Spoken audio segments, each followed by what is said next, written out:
Bonsoir et bienvenue au journal 24-30 International. Je suis votre présentateur Pablo Ruiz de las Fuentes et voici les principales nouvelles de la semaine. À Dijon, un homme de 39 ans a été arrêté par 2 hommes armés, mais ils se défendu et les malfaiteurs ont pris la fuite. Deux musiciens qui sont passionnés de la technologie ont créé une IA capable de jouer du death metal. Dans le domaine sportif, la France a une classe spéciale. C'est ici où la prochaine Coupe du Monde féminin FIFA aura lieu en 2019. Et les billets pour les matchs les plus importants sont déjà tous vendus, établissant ainsi un nouveau record du monde. Regardez aussi les 10 meilleurs buts de l'histoire de cette Coupe féminine. De vraies fiertés pour les footballeurs et leur pays. De plus, toute l'information sur les derniers films de Marvel, Avengers Endgame, les critiques, les problèmes avec les spoilers et le premier week-end du film. Et finalement, au niveau international, des problèmes se présentent à la frontière entre les États-Unis et le Mexique. Deux soldats américains ont été questionnés par des militaires mexicains du côté américain de la frontière. Découvrez tout cela après cette annonce de notre sponsor AquaClean, la tissu qui se nettoie simplement à l'eau. Restez avec nous pour toute l'information complète, avec l'équipe de presse les mieux préparée et avant tout le monde, seulement ici, à 24-30 International.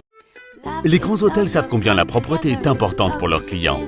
Leur secret, ce sont les tissus traités avec la technologie AquaClean, qui recouvre chaque fibre d'une couche facilitant l'entretien, même sans lessive. Pas de souci en cas de maladresse ou d'accident. Uniquement pour première marque de tissu d'ameublement.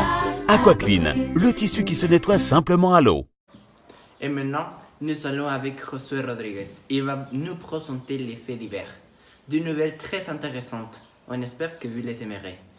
Bonsoir Josué, qu'est-ce que tu vas nous raconter aujourd'hui? Salut Pablo. Comme tu as déjà dit, je vais vous présenter deux nouvelles qui sont vraiment surprenantes et insolites, parce qu'elles ne sont pas les nouvelles qu'on voit tous les jours. D'abord, une situation qui paraissait une tragédie est devenue une histoire de courage et de détermination. Lundi passé après-midi, un homme a été arrêté à Auxonne, en Côte d'Or. Deux gens qui roulaient en scooter tiraient des balles à blanc en l'air depuis plusieurs minutes. Alors qu'ils circulaient à contre-sens, sur le trottoir, ils ont percuté un passant, âgé de 39 ans, qui promenait sa chien. Puis les deux jeunes ont chuté de leurs deux roues et ont arrêté et menacé les trentenaires avec leurs armes. Mais la victime ne s'est pas laissée faire et s'est battue avec ces deux agresseurs, qui ont fini par prendre la fuite avec le scooter.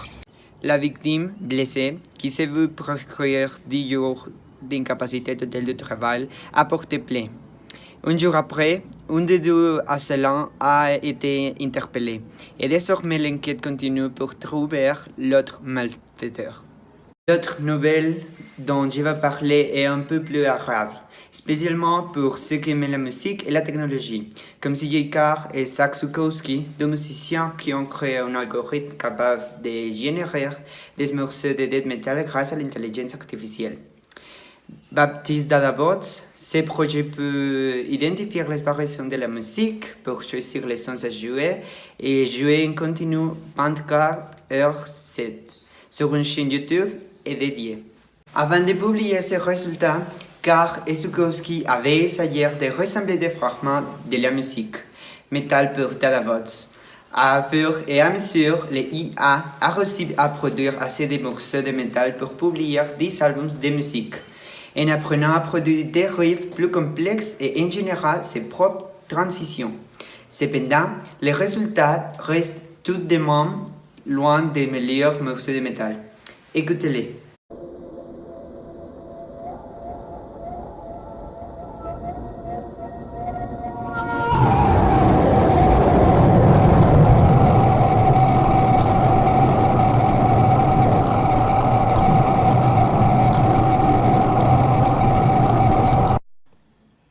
C'est incroyable, vraiment. Merci pour cette information, Josué. On attendra plus comme cela. Maintenant, nous faisons le lien avec Andrea Boy, envoyé spécial de 24-30 International au Coupe du Monde en France. Andrea, comment ça se passe avec le processus de préparation pour recevoir les équipes avant le 7 juin? Bonsoir Pablo. Ici, en France, on respire une ambiance d'émotion et de nervosité. La 8e édition de la Coupe du Monde féminin 2019 commencera dans moins de 2 mois. Et les billets pour la finale, les 2 demi-finales et les matchs d'inauguration sont déjà tout vendus. La France a maintenant le record du monde sur les ventes, en vendant jusqu'à présent 720 000 places. Pour le match inaugural France-Corée du Sud, les 48 000 places disponibles dans le Stade Parc des Princes ont été vendues en seulement 48 heures. Les entrées pour les matchs de la phase de groupe vendus en temps record sont Pays-Bas-Cameroun, Nigeria-France et Suède-États-Unis. Erwan Prévost, qui est le chef du comité organisateur local, a mentionné que, manquant 50 jours pour le début du Coupe du Monde, la vente des entrées montre que les fans français et d'autres pays veulent que cet événement commence. Les organisateurs ont l'espoir d'atteindre les millions de billets vendus pour la première fois dans une Coupe mondiale féminin de la FIFA. Et maintenant, pour nous en souvenir des éditions passées, voici les 10 meilleurs buts de son histoire. Dans les 7 éditions qu'il y a eu, 771 buts ont été marqués par les pays participants. C'est pour cette raison que la FIFA en a nominé 10 pour choisir les meilleurs buts de son histoire. Les nominés sont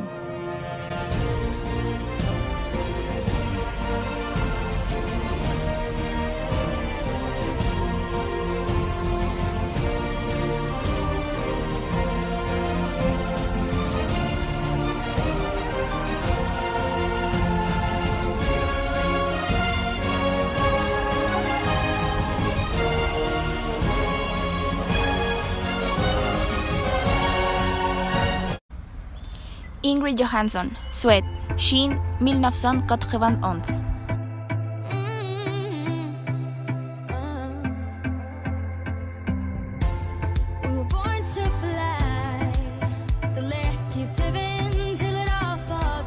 Carly Lloyd, États-Unis, Canada 2015.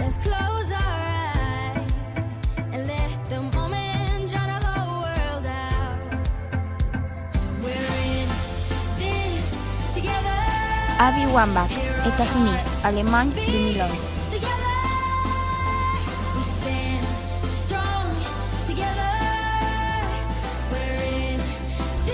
Marta, Brésil, Chine 2007.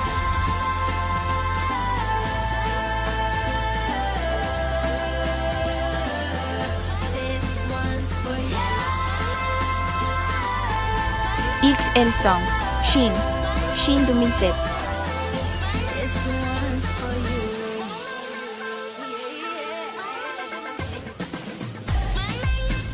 Mónica Ocampo, Mexique, Allemagne 2011.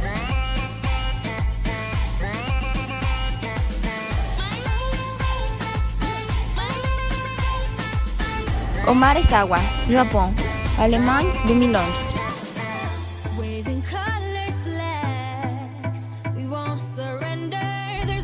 Sisi, Brésil, États-Unis 1999.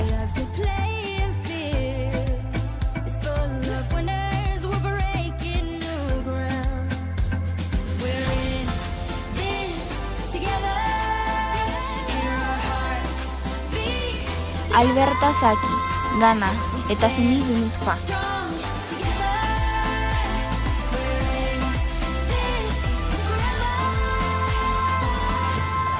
Maren Miel, Norvège, Canada 2015.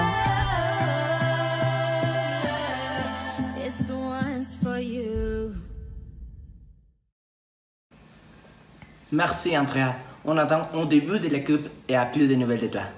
Alors, nous allons avec Fernando Espinosa, qui se trouve à l'extérieur du cinéma et va nous donner toute l'information sur le premier week-end des Avengers Endgame, la culmination de 10 ans de travail de Marvel et possiblement l'événement de la décennie. Fer, qu'est-ce qu'il y a de nouveau?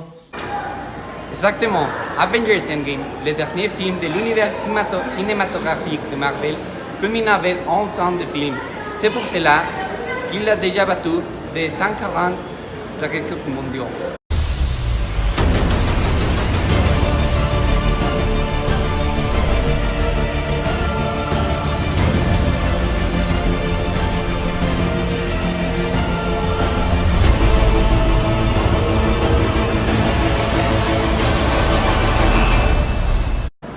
Cette liste de prouesses commence avec les recueillements et l'assistance du public son premier recul. Toutes les salles du monde étaient pleines. Il y avait même des cinémas qui ont été ouverts les 24 heures de la journée pour que les gens puissent voir les films. Sur les recueillements internationaux, c'est 4 jours et jusqu'à un moment d'environ 1,2 million. Endgame est devenu le 17e film le plus réussi de tous les temps. Le plus grand problème pour ce film a été les spoilers, qui ont été publiés comme des photos et des vidéos à cause de la infiltration du film un jour avant d'être publié en Europe et en Amérique.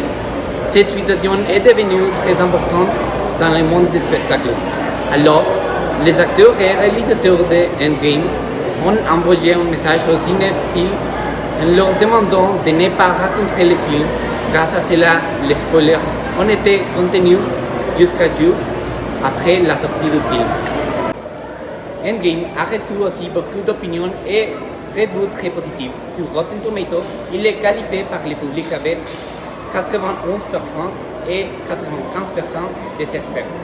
Autant sur IMDb, il est qualifié avec 90%. Grâce à tout cela, on peut se rendre compte de ce film un futur prometteur. En Marvel Studios, après avoir excédé tous les autres, Marvel devra construire une nouvelle histoire qui soit assez incroyable, ou encore plus pour les films suivants. L'entreprise pourrait prendre avantage du nouvel accord Disney-Fox qui a rendu Marvel des équipes de super-héros comme les X-Men, les 4 Fantastiques, leurs méchants et les personnages irrelationnels. Nous vous conseillons d'aller voir le film. S'il vous plaît, envoyez-vous notre résultat. Voici les résultats jusqu'à présent. N'attendez pas plus et voyez un film. Maintenant au cinéma. On rentre au studio avec toi, Pablo. Cette information est vraiment très intéressante pour tous les fans de Marvel et les cinéphiles en général. Les films contiennent des messages très émotionnels et profonds qui appellent la tenue. C'est pour cela que Endgame est plus qu'un film de super-héros, plus qu'un film de science-fiction. C'est un film qui touche la côté humaine de toutes les personnes, peu importe quoi. Si vous ne l'avez pas encore vu, allez au cinéma et espérez qu'il y aura encore des billets. Finalement, pour fermer cette émission de 24h30 internationale, notre spécialiste de sécurité internationale nous donnera un peu d'informations. Mario, s'il te plaît, dis-nous ce qui se passe dans les pays du monde. Bien sûr, Pablo. Maintenant, il y a des conflits de sécurité partout le monde.